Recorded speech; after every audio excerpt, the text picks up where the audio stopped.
बीड जिल्ह्याच्या शिरूर तालुक्यातील शिरूर तिंतनवणी या गावातील एका सर्वसामान्य अशा कुटुंबामध्ये जन्मलेले गौतम नाना बिडवे हे बीड जिल्ह्यामध्ये प्रसिद्ध झालेले आहेत। लहानपणी त्यांनी वेगवेगळी कामे करून घरप्रपंचाला हातभार लावलेला आहे। त्यानंतर मग त्यांनी मुंबई गाठली आणि मुंबईमध्ये सलूनच्या व्यवसायामध्ये सामील झाले। चांगले काम शिकले आणि मग काही दिवसांनी जन्मभूमीच्या प्रेमासाठी ते गावाकडे आले। बीड शहरामध्ये सलूनचा व्यवसाय सुरू केला। त्याच बीडकरांनी प्रचंड मोठा प्रतिसाद दिला आणि नानांचे दिवस बदलले। गरिबी गेली आणि चांगले दिवस आले। नाना बीड जिल्ह्यामध्ये प्रसिद्ध झाले। समाजातील लोकांच्या अडीअडचणींना ते सदैव मदत करतात। नाभिक संघटनेचे ते माजी बीड जिल्हाध्यक्ष देखील आहेत। त्यांचा मोठा मित्रपरिवार या भागामध्ये आहे। पुन्हा अशा या दिलदार व यशस्वी व्यक्तिमत्वाच्या गौतम नाना बिडवे यांच्या आजवरच्या जीवनकार्यावर प्रकाश टाकण्याकरिता त्यांच्याशी आमचे मुलाखतकार संतोष रोकडे यांनी साधलेला हा विशेष संवाद पहा न्यूज वन महाराष्ट्र वाहिनीवर।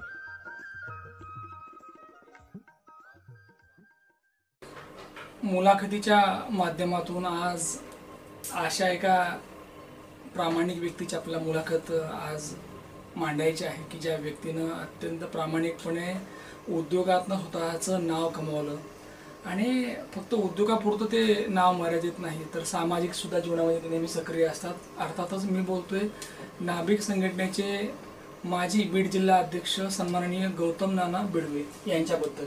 नानांचा जो जीवन प्रवास आहे तो खूप उल्लेखनीय आहे, तो आपल्याला घ्यायचा आहे। खरं तर नाना एक विचारावंसं वाटतं की उद्योगात येण्याअगोदर नाना कसे होते, म्हणजे तुमची जडणघडण, तुमचं बालपण, शिक्षण आणि तुमचं कुटुंब। पहिला माझं गाव शिरूर तिंतरवणी तालुका शिरूर जिल्हा बीड इथे वयाच्या 8व्या वर्षी कामाला सुरुवात केली। श्रीपाद झाल्याच्या नंतर तिथून पुढं खेडेगावामध्ये पहिला व्यवसाय असा असायचा की बुलुतकी पद्धतीचा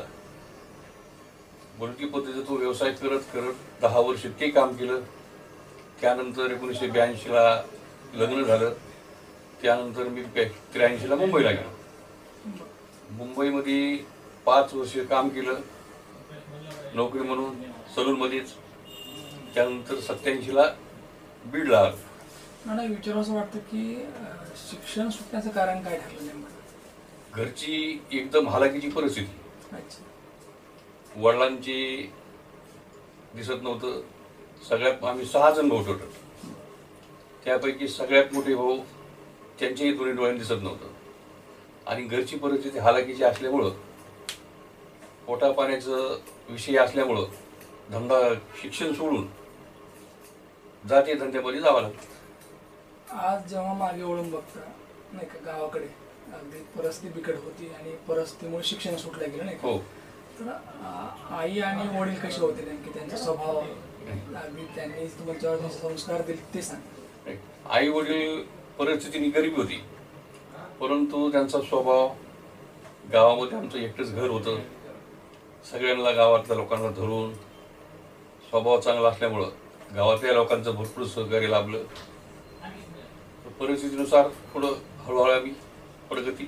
आई आज आहे का तुमच्या? नाही, आई 1993 एक्सपायर झाले।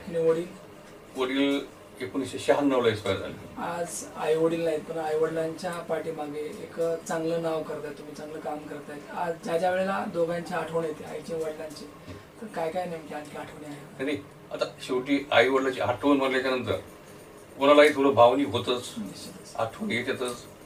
पण आता ते सोडून पुढं आपल्याला आपला गाडा चालायचा आहे, भावांकडे लक्ष द्यायचं आहे आणि मुलाबाळाकडे बघून इथपर्यंत आम्ही। लहानपणी जेव्हा गावाकडं आयुष्य सुरू होतं नाही का, अगदी कसं होतं नेमकं, परिस्थिती कशी होती, कसे दिवस होते नेमके, ते काय नेमकं एक्झॅक्टली आठवण येते? हो सर, त्यावेळेची परिस्थिती सांगायची मला, ज्यावेळेस 3री पासून शाळा सोडली आणि थोडं गावाचं काम करायचं आमच्या जातीय धंद्याचं आणि गावामध्ये मग बराचशी खांदायला जाणं, गावातील काय असं मोलमजुरी करून खाणं, शेतामध्ये खुरपायला जाणं, 3 रुपये रोज आणि गावामध्ये लाकडी मशीन होत्या, लाकडी मशीनमध्ये 5 रुपये रोजाने लाकडं उचलायला जायचं.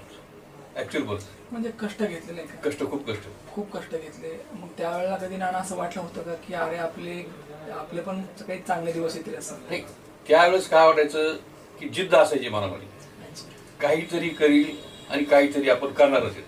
म्हणजे तुम्हाला करून दाखील. नाना त्यावेळेला वाटत होतं की मी काहीतरी नवीन काहीतरी करून दाखवेल नाही का? ही जिद्द मनात होती. अच्छा. ज्या वेळेला गाव सोडायचा निर्णय घेतला नाही का आणि मुंबईला गेला, हा निर्णय म्हणजे तुमचा होता का आई वडिलांचा होता? नाही, हा निर्णय माझा होता.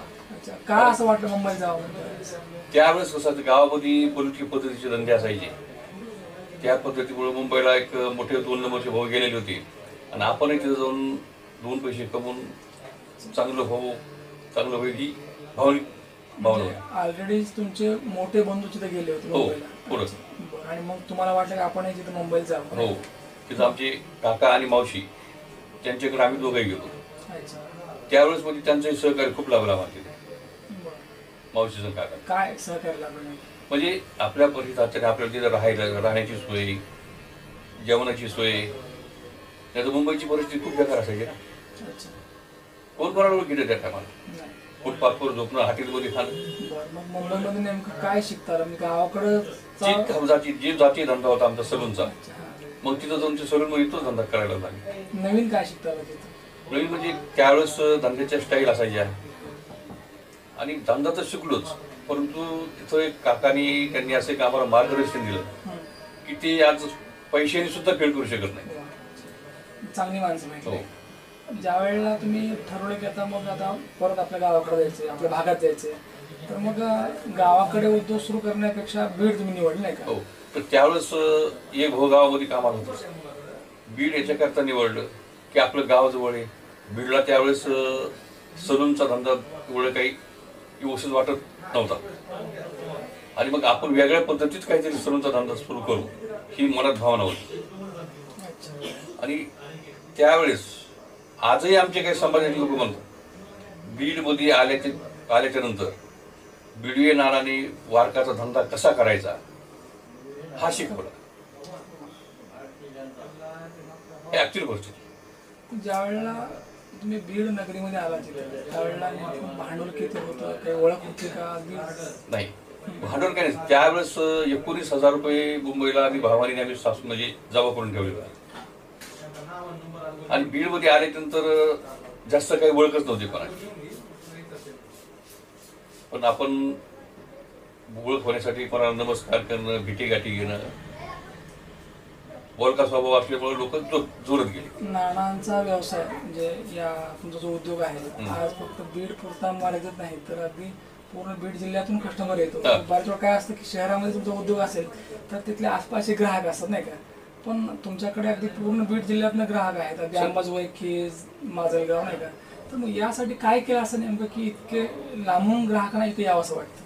नाही सर, त्यावेळेस काय झालं की आम्ही पहिला प्रश्न कामाची क्वालिटी, गिरायकाला काम काय पाहिजे, कसं पाहिजे ही कामाची क्वालिटी देत राहिलो. सामानामध्ये बी बदल नाही केला आणि स्वभावामध्ये बदल नाही केला. आपल्याकडे जरी काही गोष्टी येत गेल्या पण आम्ही त्याच्याकडे लक्ष न देता आपली मागची परिस्थिती कशी होती ते बघून पुढे वाटचाल करत राहिलो. त्याचबरोबर तुम्ही सामाजिक सुद्धा भूमिका निभावली करताय. आपण नाभिक संघटनेचे माजी बीड जिल्हा अध्यक्ष आहात, तर समाजासाठी नाना काय करता? आता त्यावेळेस अध्यक्षपदासाठी मला निवडलं. मग त्यावेळेस सगळ्यांची भावना होती बीडवे नाना अध्यक्ष करावं म्हणून मी अध्यक्ष झालो. आणि समाजासाठी मग वेळ काळ अडीअडचणीला समाजात जाणं, आता अंत्यविधीचं काही कार्यक्रम असो, लग्नाचा असो, वेळेकाळीला आपण धावून जाणं, जिथं मदत पाहिजे, जिथं सहकार्य पाहिजे सहकार्य, लोकांच्या अडचणीत धावून जाणं नाही का? हो. आज विचारच वाटतं नाना की आज उद्योगातली तुमची पोझिशन काय नेमकी, आज काय चाललंय नेमकं, म्हणजे किती लोक काम करतात, कसा ग्राहक तुमचा आहे नेमका? नाही, आजची परिस्थिती बघितली तर खूपच चांगली परिस्थिती. म्हणजे बीड जिल्ह्यातल्या जनतेने इतकं भरभरून साथ दिली की न्हाव्याच्या धंद्यामध्ये इतकी प्रगती होईल केवळ धंद्यावरच. ना शेती घरी, ना नोकरीला कोणी घरातलं, परंतु एवढी भरभराटी झाली की ही स्वप्नातही वाटत नव्हती. अच्छा, मग आतापर्यंत हे जे तुमचं यश आहे, जी वाटचाल आहे, याचं श्रेय आपण कोणाला देऊ इच्छितो? म्हणजे कोणामुळे हे घडलं खरं? हे श्रेय खरं बीड जिल्ह्याच्या जनतेमुळेच. पाहिलं आपण की गौतम नाना बिडवे आज सगळ्यांच्याच मुखामध्ये नाना एवढा शब्द फक्त. हो. आणि मला असं वाटतं की एखादी व्यक्ती जेव्हा चांगलं काम करते तेव्हा कामाचं कौतुक पण झालंच पाहिजे. अगदी निश्चितपणे खूप चांगलं काम करत आहेत. सामाजिक भूमिका त्यांची अगदी पहिल्यापासूनच आहे की नेहमी समाजातील लोकांना मदत करणे, चांगलं सांगणे, आहे की नाही, हो. आणि लोकांच्या अडीअडचणी धावून जाणे आणि हे करत असताना आपलं उद्योगही सांभाळणे. आज नानांचं वय खूप झालेलं आहे, पण 60 वर्ष, पण तरीही न थकता न थांबता त्यांचं काम अविरतपणे सुरू आहे. निश्चितपणे त्यांच्याकडनं अनेक गोष्टी घेण्यासारख्या आहेत. नाना एवढंच म्हणेल की तुम्हाला चांगलं आरोग्य लाभो आणि तुमच्याकडनं जे तुमचं जे कार्य आहे नाही का ते अविरतपणे चालू राहू, यासाठी खूप खूप शुभेच्छा. निश्चितच नानांची घेतलेली मुलाखत प्रेक्षकांना आवडली असेल. परत भेटूया पुढच्या मुलाखतीमध्ये. तोपर्यंत पाहत राहा न्यूज वन महाराष्ट्र चॅनल. धन्यवाद.